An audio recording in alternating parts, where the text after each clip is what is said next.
ចង់ធ្វើជារីតុនភ្លុនលេងច្រឡំលើកតុកមួយម្នាក់ស្វាគមន៍អ្នកនរគ្នាមកកាន់ប្លុកទៅស្វែងរៀងចិត្តមួយអាទិត្យរបស់ខ្ញុំភាគនឹងភាគមួយអ្នកនរគ្នាមានច្រើនភាគមិនមានតែមួយភាគឯងមកដល់ស្វែងរៀងថ្ងៃទី1គឺថាក្រោកឡើងម៉ោង10ព្រឹកចាសារធ្វើដំណើរមកដល់រៀងយប់ជ្រៅអញ្ចឹងដេករៀងជ្រុលអញ្ចឹងភ្ញាក់ឡើងមានអីទេពពោះបងថ្លៃទៅរកកាហ្វេផាក់ក្របាយតែចាច់ដល់អីស្វែងរៀងដល់ស្រាប់ហើយតែចាប់ពីម៉ោង8 9ហ្នឹងគឺអស់អីញ៉ាំអញ្ចឹងចូលមកទិញតែកាហ្វេទេហើយទិញម្ហូបយកទៅធ្វើញ៉ាំជុំគ្នាគេថាបាយថ្ងៃតែម្ដងហើយឥឡូវមកដល់ផ្ទះវិញហើយតែអ្នកនរគ្នាខ្ញុំនាំអ្នកទាំងអស់គ្នាទៅមើលជាតិចម្លែកម្យ៉ាងដែលវាដុះខុសប្រក្រតីធ្លាប់ឮហើយមែនទេថាផ្កាដុះលើថ្មប៉ុន្តែនេះចាមករះព្រៅដុះលើថ្មចាថ្ងៃនេះគឺថាបានឆាគ្រឿងសមុទ្រជាមួយនឹងមរះព្រៅ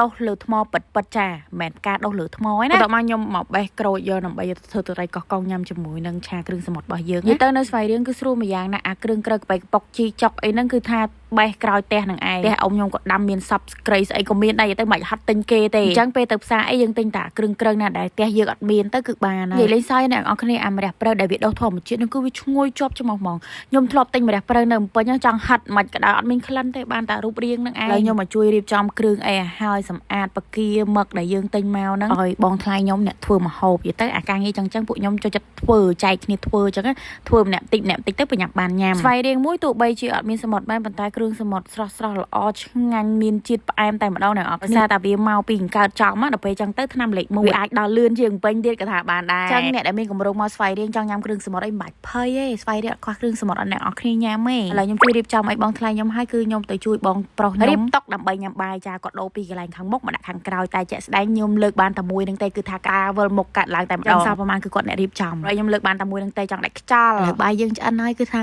អូយជាតិណាអ្នកអត់គ្នាអាពងអាហត់ចឹងខ្ញុំនិយាយមែនទៅខេត្តបាយស្អីម្ហូបអីក៏ឆ្ងាញ់ដែរដេកលក់ស្រួលទៀតហើយខ្ញុំមកស្វ័យរៀងហ្នឹងកម្រងរវល់មានតែ2ថ្ងៃទេប៉ុន្តែខ្ញុំអូសកាឡាមកឡើងចង់ចិត្តមកហើយយកលេសថាចេះចោក៏ពិតចង់មកស្វ័យរៀងហ្មងអត់មានធ្វើអីអត់ទៅណាក៏ដេកផ្ទះមួយបងប្អូនហ្នឹងក៏បានឥឡូវញ៉ាំបាយហើយពួកម៉ាក់ខ្ញុំគាត់មកយកទៅដើរលេងផ្ទះបងស្វ័យរៀងឥឡូវគឺគេអាប់ដេតច្រើនមែនតើហើយមកដល់ពេលល្ងាចគឺខ្ញុំមកគូកណាត់ប្អូនខ្ញុំអញ្ចឹងវីដេអូផាត់មួយនៃការមកលេងស្វ័យរៀងរបស់ខ្ញុំគឺមានតែប៉ុណ្្នឹងទេក៏ពិតវាមានតទៀតតែខ្ញុំអត់ថតឲ្យអ្នកនរគ្នាមើលអញ្ចឹងចាំតទៅផាត់2នៅថ្ងៃស្អែកហ្មងទៅ